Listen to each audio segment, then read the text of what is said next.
Hello guys, Seraphina media channel பார்த்துட்ருக்கவங்க எல்லாருக்கும் வணக்கம். இன்றைக்கி நம்ம சேனலில் கிச்சனுக்கும் நம்மளோட டெய்லி லைஃப்க்கும் யூஸ்ஃபுல்லாக இருக்கக்கூடிய டிப்ஸ் அண்ட் ட்ரிக்ஸ் தான் வந்து பார்க்க போகிறோம். வீடியோ ஃபுல்லாக பார்த்துட்டு பிடிச்சதுன்னா நம்ம சேனலை சப்ஸ்கிரைப் பண்ணிக்கோங்க. இப்போ வாங்க வீடியோக்குள்ளே போகலாம். உடைச்ச தேங்காய், இந்த மாதிரி அரை மூடி தேங்காய் இருக்கும் பார்த்தீங்களா, இந்த தேங்காவை எப்படி வந்து ரொம்ப நாள் வரைக்கும் கெட்டு போகாமல் ஸ்டோர் பண்ணலான்னு பார்க்கலாம். அதுக்கு வந்து தேங்காயில் ஈரம் இல்லாத மாதிரி நல்லா தொடச்சி எடுத்துக்கோங்க. தொடச்சதுக்கு அப்புறமா நம்ம வீட்டில் யூஸ் பண்ணக்கூடிய உப்பு வந்து எடுத்திருக்கேன். நான் வந்து தூளுப்பு எடுத்திருக்கேன். தூளுப்பு வந்து உள்ளே வந்து தூவிட்டு நல்லா அந்த தேங்காவோட எல்லா பகுதியிலையும் படுற மாதிரி நல்லா வந்து தேய்ச்சி கொடுத்துக்கோங்க. இப்போ இதை வந்து டைரெக்டாக எடுத்துகிட்டு போய் நம்ம ஃப்ரிட்ஜில் வந்து வச்சுக்கலாம். ஒரு வாரம் வரைக்குமே கெட்டு போகாமல் இருக்கும். இன்னும் ரொம்ப நாளைக்கு வந்து உங்களுக்கு கெட்டு போகாமல் இருக்கணும் அப்படின்னா இந்த ஒரு டிப் வந்து ஃபாலோ பண்ணிக்கோங்க. அதுக்கு வந்துட்டு நம்ம வீட்டில் இந்த மாதிரி வந்து கண்ணாடி கவர் மாதிரி இருக்கும் பார்த்தீங்களா, இந்த மாதிரி கவர் வந்து எடுத்துக்கலாம். இல்லை நார்மலாக உங்கள்கிட்ட பாலித்தீன் கவர் தான் இருக்குன்னா அது கூட வந்து எடுத்துக்கலாம். எடுத்துகிட்டு இந்த தேங்காயோட மேல் பகுதியில் அந்த மாதிரி வச்சுக்கோங்க. பாலித்தீன் கவர் அப்படின்னா நல்ல பெரிய கவர் இருந்துச்சுன்னா அப்படியே வந்து பின்னாடி நல்லா சுருட்டி விட்டுக்கோங்க. சுருட்டி அப்படியே வந்து எடுத்து நீங்கள் ஃப்ரிட்ஜில் வச்சுக்கலாம். என்கிட்ட இருந்தது பார்த்தோன்னா சின்ன சைஸ் கவர் தான், அதனால் நான் இது மேலே வந்து ஒரு ரப்பர் பேண்ட் வந்து போட்டு க்ளோஸ் பண்ணி வச்சுக்கிறேன். இந்த மாதிரி போட்டு வச்சிட்டோம் அப்படின்னா தேங்காய் வந்து ஒரு 2-3 வாரத்துக்கு கெட்டு போகாது. கண்டிப்பாக இதை வந்து ட்ரை பண்ணி பாருங்கள். ரொம்ப ரொம்ப யூஸ்ஃபுல்லாக இருக்கும். கவர் போட்டு நம்ம வந்து டைட் பண்ணியிருக்கிறதுனால இதுக்குள்ளே எந்த காற்றுமே வந்து போகாது. அதனால் தேங்காய் வந்துட்டு அழுகி போகாமல் அந்த ஃபங்கஸ்லாம் ஃபார்ம் ஆகாமல் ஃப்ரெஷ்ஷாகவே இருக்கும். கண்டிப்பாக ட்ரை பண்ணி பாருங்கள். ரேஷனில் உள்ள துவரம் பருப்புலாம் வாங்கி நம்ம இந்த மாதிரி வந்து டப்பாவில் வந்து கொட்டி வைப்போம் இல்லையா, அந்த மாதிரி வைக்கிறப்போ வந்து சீக்கிரமாக அதில் வண்டு பூச்சியெல்லாம் வர ஆரம்பிச்சிடும். நம்ம வைக்கிறப்போவே இந்த ஒரு விஷயம் வந்து ஃபாலோ பண்ணிக்கோங்க. நல்லெண்ணெய் வந்து இதில் ஊற்றிக்கோங்க. அப்படி இல்லை அப்படின்னா சமையலுக்கு யூஸ் பண்ணுற எண்ணெய் ஒரு 2 சொட்டு போல் ஊற்றிக்கோங்க. ஊற்றிட்டு இப்போ இந்த டப்பாவை வந்து மூடி வச்சுட்டு பருப்பு வந்து நல்லா வந்து குலுக்கி எடுத்துக்கோங்க. இப்படி பண்ணுறதுனால பருப்போட கீழ்ப்பகுதி வரைக்குமே எண்ணெய் வந்து ஸ்ப்ரெட் ஆயிரும். இப்போ இந்த பருப்பை வந்து நம்ம ரொம்ப நாள் வரைக்கும் வச்சு யூஸ் பண்ணலாம். இதில் வண்டு பூச்சி எதுவுமே வராது. கண்டிப்பாக இந்த டிப்பை வந்து ட்ரை பண்ணி பாருங்கள். ரொம்ப ரொம்ப யூஸ்ஃபுல்லாக இருக்கும்.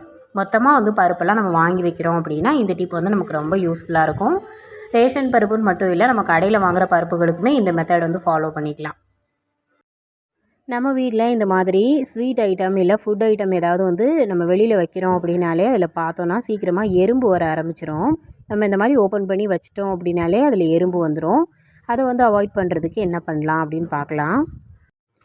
நம்ம வீட்டில் இருக்கக்கூடிய நார்மலான ஒரு பிளேட் வந்து எடுத்துக்கோங்க. இப்போ இதில் வந்து தண்ணி ஊற்றிக்கலாம். அந்த தண்ணி ஊற்றிட்டு இதுக்கு மேலே ஒரு ஸ்டாண்ட் வந்து வச்சுக்கலாம். நம்ம இதை வந்து டைரெக்டாக வைக்க முடியாது இல்லையா, அதனால் ஒரு ஸ்டாண்ட் வச்சுட்டு அதுக்கு மேலே இந்த பாத்திரத்தை வந்து வச்சுக்கிறோம். நம்ம ஸ்வீட் வைக்கிற மாதிரி இருந்தாலும் சரி, இல்லை ஃபுட் ஐட்டம் ஏதாவது வைக்கிற மாதிரி இருந்தாலும் சரி, இந்த மாதிரி வந்து தண்ணி ஊற்றிட்டு அதுக்கு மேலே ஒரு ஸ்டாண்ட் வச்சு அதில் வச்சுருங்க. இப்படி வைக்கிறதுனால வந்துட்டு இதில் எறும்புங்கிறது வராது. ஏன்னா தண்ணி வந்து நம்ம அடியில் ஊற்றி வச்சுருக்கோம் இல்லையா, அதனால் அந்த தண்ணிக்குள்ளே எறும்பு போகாது. பெரிய வெங்காயம் நம்ம வந்துட்டு அதிகமாக வாங்கி வைப்போம் இல்லையா சில நேரங்களில், அது வந்து மழை காலத்தில் பார்த்தோம் அப்படின்னா சீக்கிரமாக அது வந்து அழுகி போயிடும். அது மட்டும் இல்லாமல் ஒரு மாதிரி ஈரப்பதமாக இருக்கிற மாதிரியே இருக்கும். நம்ம அடுக்கி வைக்கக்கூடிய தட்டில் வந்துட்டு கொஞ்சமாக வந்து சாப்பாடுக்கு யூஸ் பண்ணக்கூடிய அரிசி வந்து போட்டு வச்சுக்கோங்க. இந்த மாதிரி போட்டு வைக்கிறதுனால வெங்காயத்தில் எவ்வளோ ஈரப்பதம் இருந்தாலும் அதை வந்து இந்த அரிசி வந்து அப்சர்வ் பண்ணிக்கும். அதனால் வெங்காயம் வந்து கெட்டு போகாது, அழுகி போகாது. நீங்கள் வாங்கி வச்ச மாதிரி ஃப்ரெஷ்ஷாகவே இருக்கும். தேங்காய் நம்ம வாங்கி வைக்கிறப்போவே வந்துட்டு பார்த்தோன்னா மேலே வந்து முடி இருக்கக்கூடிய தேங்காவை வாங்கி வச்சிங்க அப்படின்னா ரொம்ப நாள் வரைக்குமே கெட்டு போகாமல் இருக்கும். அப்படி வந்து நீங்கள் முடி இல்லாத தேங்காய் தான் வாங்குறீங்க அப்படின்னாலுமே இந்த கண்ணு பகுதி இருக்குது பாருங்கள், இது வந்து மேல் நோக்கி இருக்கிற மாதிரி வந்து சாய்ச்சி வச்சுருங்க. ஏதாவது வந்துட்டு செவுறு பக்கமாகவோ இல்லாட்டி அரிசிக்குள்ளே வைக்கிறீங்கன்னா கூட வச்சுக்கலாம். இந்த மாதிரி வந்து நீங்கள் கண்ணு பகுதி வந்து மேல் நோக்கி இருக்கிற மாதிரி வச்சிட்டிங்கன்னா தேங்காய் வந்து ரொம்ப நாள் வரைக்கும் அழுகி போகாமல் இருக்கும். எத்தனை தேங்காவாக இருந்தாலும் நம்ம இந்த மாதிரி வச்சுக்கலாம். வச்சுட்டா மாதக்கணக்கானாலும் கெட்டு போகாது. நம்மளோட வீட்டில் கிச்சன் ரொம்ப சின்னதாக இருக்குது, பாத்திரங்கள் அடுக்கி வைக்க இடமே இல்லை அப்படின்னு நீங்கள் நினச்சிங்கன்னா இந்த ஒரே ஒரு பக்கெட் இருந்ததுன்னா போதுங்க. இந்த மாதிரி கொஞ்சம் பெரிய சைஸ் பக்கெட் இருந்துச்சுன்னா போதும். இதில் நிறைய பாத்திரங்கள் நம்ம வந்து அடுக்கி வைக்கலாம். இதுக்காக நமக்கு ஷெல்ஃப் இல்லை, ஸ்டாண்ட் இல்லை அப்படிங்கிற எந்த கவலையுமே இல்லை. இப்போ இதில் வந்து பார்த்தோம் அப்படின்னா இந்த மாதிரி பெரிய சைஸ் பாத்திரங்கள் வந்து எடுத்திருக்கேன். நான் இந்த மாதிரி ஒன்றுக்குள்ளே ஒன்று போட்டு வைக்கிற மாதிரி பாத்திரங்கள் இருக்கும் பார்த்தீங்களா, அதை வந்து இந்த மாதிரி ஒன்றுக்குள்ளே ஒன்று வந்து போட்டு வச்சுக்கோங்க. இதில் பார்த்தோம் அப்படின்னா ஒரு 5 பாத்திரம் அளவில் எடுக்கலாம். இந்த மாதிரி குட்டி குட்டியாக வந்து உள்ளுக்குள்ளே போட்டு வைக்கிற பாத்திரங்கள்லாம் எடுத்து போட்டு வச்சுக்கோங்க. போட்டுட்டு நம்ம ஃபஸ்ட்டு இதில் வந்து அடியில் வச்சுக்கலாம். இதுக்கப்புறம் வந்து நம்ம வீட்டில் இருக்கக்கூடிய எல்லா பாத்திரங்களுமே அடுக்கலாம். நம்ம வந்து முக்கியமாக இந்த மாதிரி பிளேட்டெல்லாம் வந்து வச்சுருப்போம் இல்லையா, சின்ன சின்ன மூடிகள் இதெல்லாம் வந்துட்டு நம்ம சைடில் வந்து போட்டுக்கலாம். இப்போ இந்த மாதிரி நான் ஒரு 5 பிளேட் வந்து எடுத்திருக்கேன், 5 மூடிகள் மாதிரி எடுத்திருக்கேன். இதை வந்து இந்த மாதிரி சைடில் வந்து வச்சு விட்டுருக்கேன். இது பார்த்தோன்னா ரொம்பவே ஸ்பேஸ் சேவிங்காக இருக்கும். நிறைய பாத்திரங்கள் நம்ம வந்து அடுக்கி வச்சுக்கலாம் இதுக்குள்ளே. அப்புறமா பார்த்தோம் அப்படின்னா செம்பு அப்புறம் கிளாஸ் எல்லாம் வந்து அடுக்கி வச்சுருக்கேன். இந்த மாதிரி டம்ளர் எல்லாமே வந்து போட்டு வச்சுருக்கலாம்.